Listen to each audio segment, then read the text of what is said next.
저를 믿고 반복 학습을 해주세요. 그러면 이 강의를 보고 있는 여러분도 제가 받은 점수 이상으로 합격할 수 있습니다. 오늘은 빅데이터 탐색 과목에서 데이터 정제입니다. 이번 강의는 데이터 탐색 과목에서 데이터 전처리이고 데이터 정제 항목입니다. 먼저 데이터 정제에 대해 설명드리고 데이터 결측값 처리, 데이터 이상값 처리에 대해 설명을 드리도록 하겠습니다. 첫 번째, 데이터 정제입니다. 우리는 이전 강의에서 먼저 데이터 전처리 과정의 데이터 변환에 대해 알아보았습니다. 오늘은 데이터 전처리 과정에서 정제에 대해서 알아보려고 합니다. 데이터 정제는 데이터 전처리 과정이며 데이터 처리 기술입니다. 데이터 전처리에는 필터링, 변환, 정제와 같은 데이터 처리 기술이 있습니다. 정제는 결측치와 이상치를 대체하여 노이즈를 제거하는 것입니다. 목적은 데이터 왜곡 개선입니다.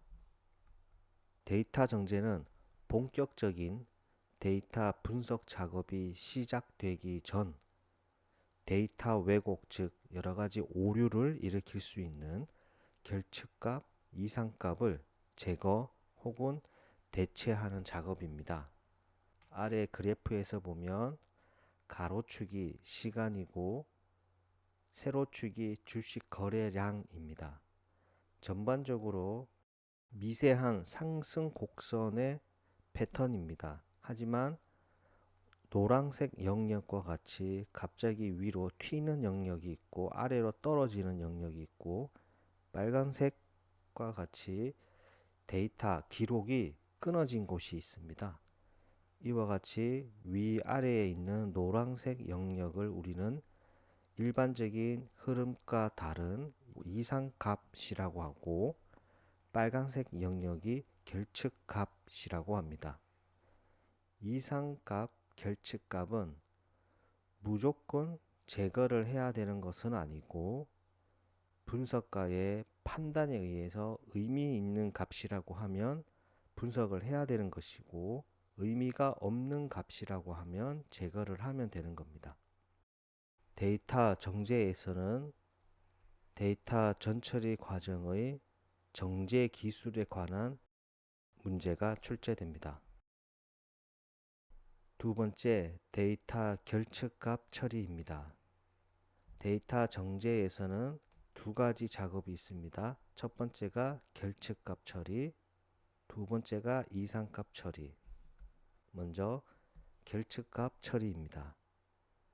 결측값은 우리가 미싱 밸류라고 합니다. 결측값은 필수 데이터가 입력되지 않고 누락된 값입니다. 결측값은 분석 결과에 큰 영향을 미칩니다. 결측값은 세 가지로 구분이 되는데요. 완전 무작위 결측, 무작위 결측, 비무작위 결측. 대부분은 완전 무작위 결측 혹은 무작위 결측이라 가정을 하여 결측값이 결과에 영향을 미치지 않는다고 판단을 합니다. 완전 무작위 결측입니다. 우리가 MCAR이라고 하고 Missing Completely at Random, 다른 변수와 무관하게 발생합니다. 결측값이 결과 분포에 영향을 주지 않은 경우이며 데이터를 입력할 때 고의성 없이 입력이 빠진 경우입니다. 대부분은 이런 상황이겠죠.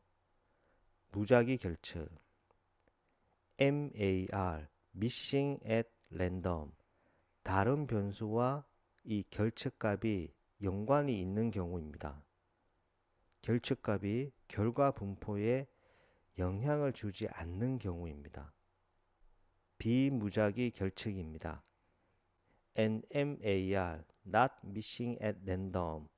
다른 변수와 연관이 있고 결측값이 결과 분포에 영향을 주는 경우입니다. 비무작위 결측.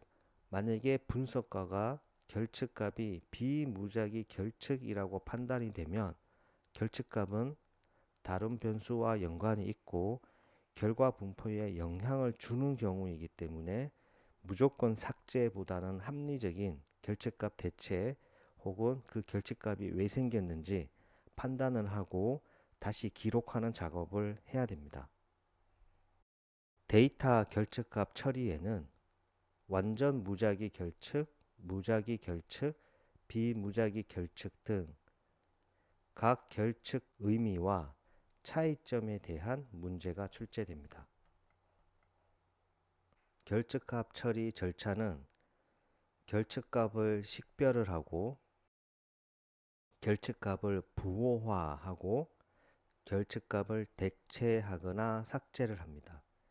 먼저 결측값이 어디에 있는지 파악을 하고 이게 기록되지 않은 값인지 어떤 수학적으로 정의되지 않은 값인지 아니면 비어 있는 값인지 우리가 부호화를 하고 결측값을 대체 혹은 삭제를 합니다. 결측값은 여러 가지 부호가 있는데요. NA, NaN, inf, null 값이 있습니다. 우선은 자세히 좀 설명을 드리면 NA, not available. NA는 사용 불가능을 의미하고 데이터에서 값이 존재하지 않는 상태를 나타냅니다. 주로 R 프로그래밍 언어에서 결측값을 표현할 때 사용되고 데이터가 수집되지 않았거나 누락이 된 경우 해당 위치에 보통 NA라고 표현을 합니다.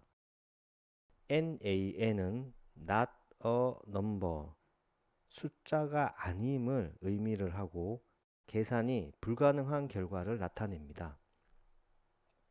발생 원인은 수학적 연산이 불가능한 상황에서 발생됩니다.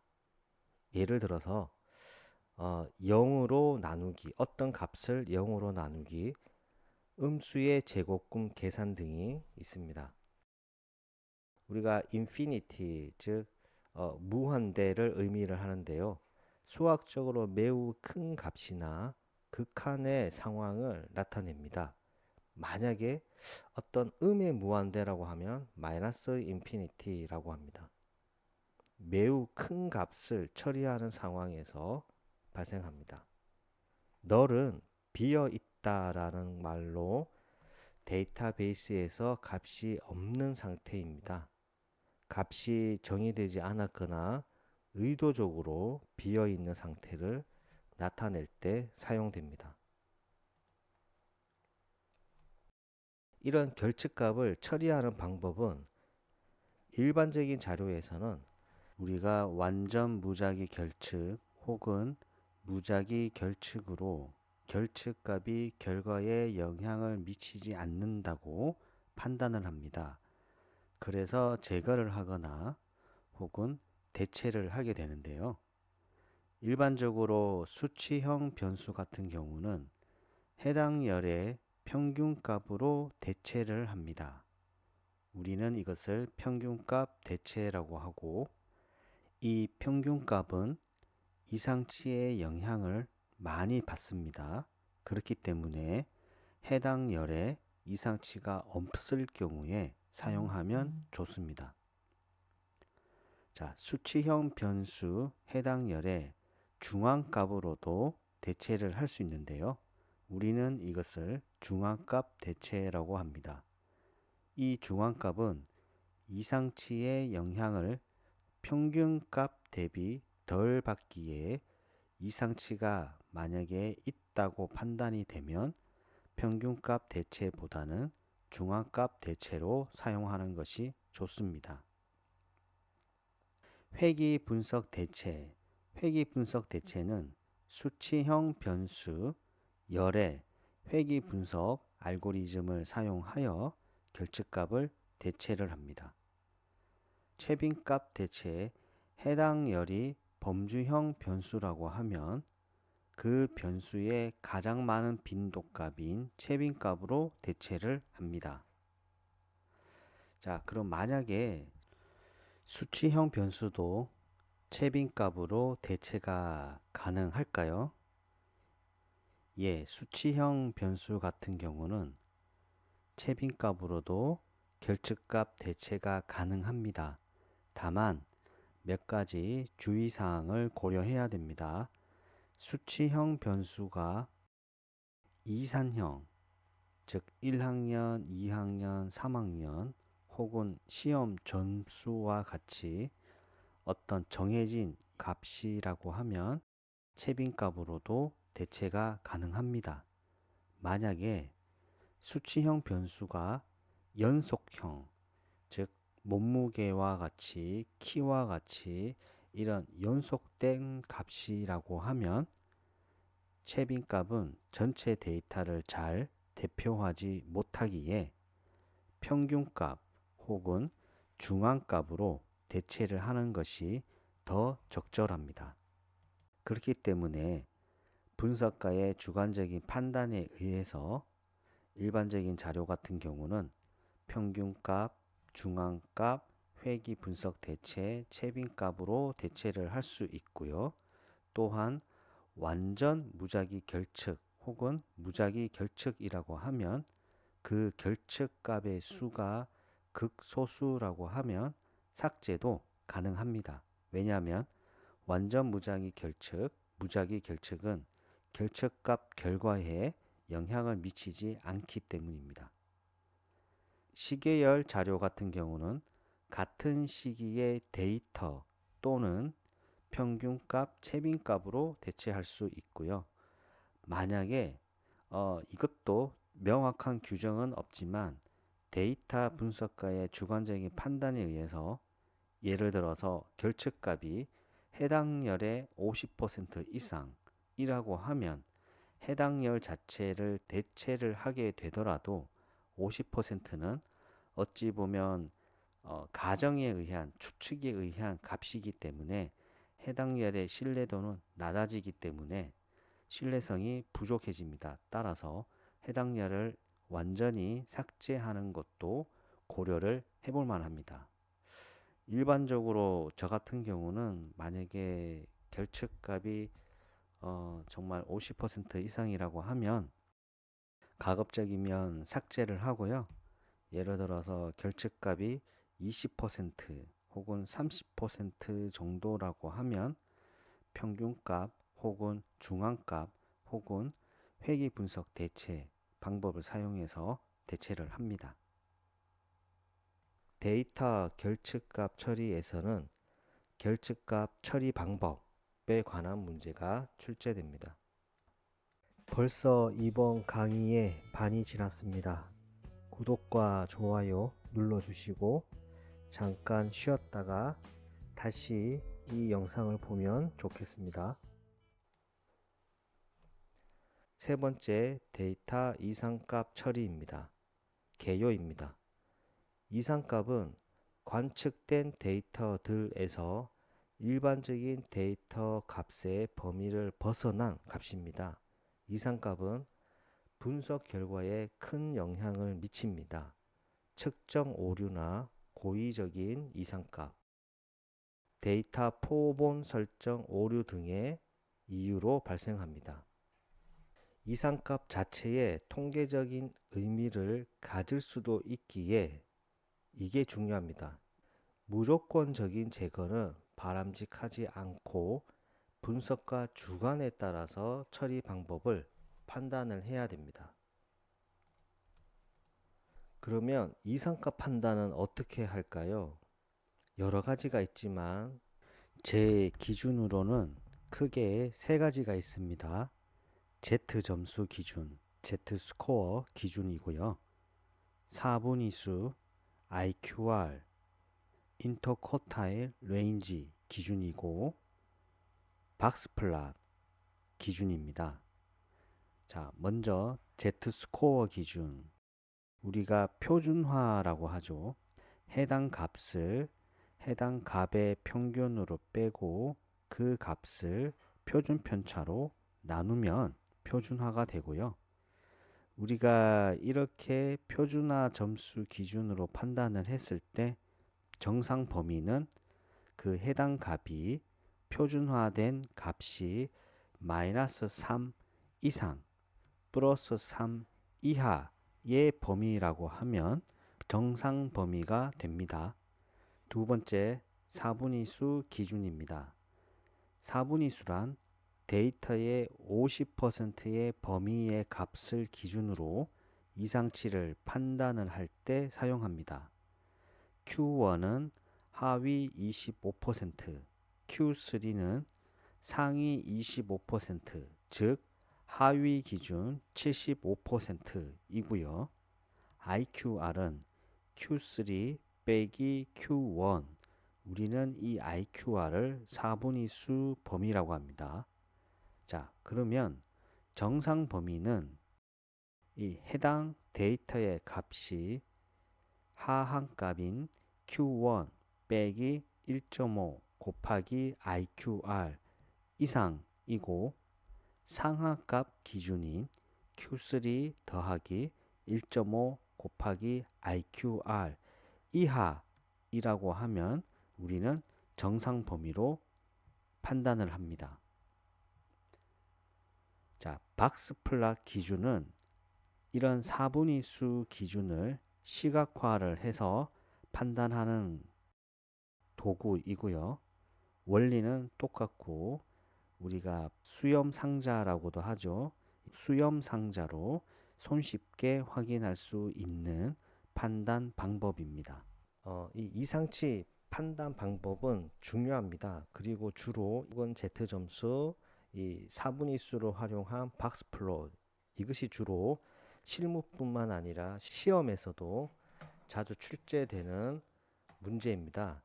그래서 오른쪽 그림에서처럼 자세히 좀 설명을 드리면 위쪽은 사분위수를 활용한 박스플롯 기준이고 아래쪽은 Z점수 스코어, Z점수 기준입니다. Q1에서 Q3까지 IQR의 범위는 즉 전체 데이터의 50%의 범위입니다. 그리고 낮은 쪽 이상치 판단 기준은 Q1-1.5 곱하기 IQR이고 높은 쪽의 이상치 판단 기준은 Q3 플러스 1.5 IQR이 됩니다. Q1에서 Q3까지는 표준 정규 분포에서 50%의 점유율을 가지고 있고 이 Q1-1.5 IQR에서 Q1까지가 24.65%의 점유율을 가지고 있고 Q3에서 Q3 플러스 1.5 IQR까지는 24.65%의 점유율을 가지고 있습니다. 제일 아래쪽의 그림은 표준 정규 분포를 마이너스 1 시그마에서 1 시그마까지는 68.27%의 점유율을 가지고 있고 나머지는 15.73%, 15.74%의 점유율을 가지고 있습니다. 데이터 이상값 처리에서는 이상값의 개요 그리고 판단 방법에 관한 문제가 출제됩니다.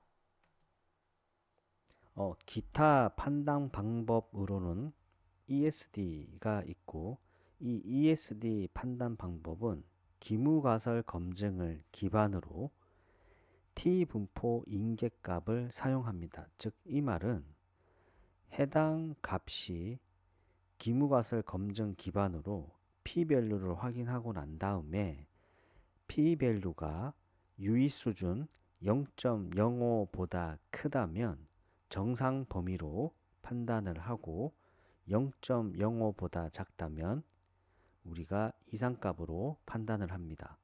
그리고 기하평균을 활용하는 방법이 있고 히스토그램, 시계열 차트 등 시각화를 통해서 이상치를 판단하는 방법이 있습니다. 마지막으로 비지도 학습 기반으로, 즉 군집 분석을 통해서 해당 군집에서 벗어난 값들을 이상치로 정의를 하고 우리가 판단을 하는 방법이 있습니다. 이상값 처리 방법은 삭제, 변환, 대체가 있습니다. 삭제는 이상값으로 판단되는 관측값을 제외하고 분석을 합니다. 하지만 무조건적인 삭제는 적절하지 않습니다. 변화는 데이터셋을 자연 로그를 취해 값을 감소시키는 것으로 주로 오른쪽 꼬리 분포에서 사용됩니다. 즉, 평균을 중심으로 대칭적인 분포로 변환됩니다. 대체는 정상 범위를 정의를 하고 낮은 이상치를 하한값으로 어떤 이상치 기준 이상의 값들을 그냥 상한값으로 대체하는 방법입니다. 우리가 변환에서 오른쪽 꼬리 분포라는 말이 있었는데요. 이 오른쪽 꼬리 분포, 왼쪽 꼬리 분포를 이해하기 위해서는 외도라는 정의를 알아야 됩니다. 외도는 데이터 분포의 비대칭성을 측정하는 지표입니다.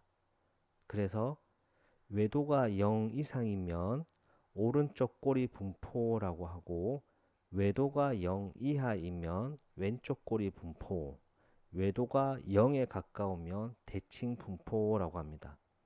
오른쪽 그림에서처럼 외도가 0 이상이기 때문에, 즉 외도가 양의 값이기 때문에 우리가 오른쪽 꼬리 분포라고 합니다. 오른쪽 꼬리 분포의 특징은 대부분의 값들이 낮은 값에 몰려 있고, 높은 값들은 극소수이지만 무한대가 있습니다. 일반적으로 연봉, 이런 돈과 관련된 것이 일반적으로 오른쪽 꼬리 분포입니다. 외도가 0보다 작다, 즉 외도가 음의 값을 가진다고 하면 왼쪽에 긴 꼬리가 있는 분포를 가진 거고, 외도가 0이라면 대칭인 분포를 가지고 있습니다. 데이터 이상값 처리에서는 이상값 처리 방법에 관한 문제가 출제됩니다. 오늘 하루도 수고하셨습니다. 반복과 학습은 필수입니다. 감사합니다.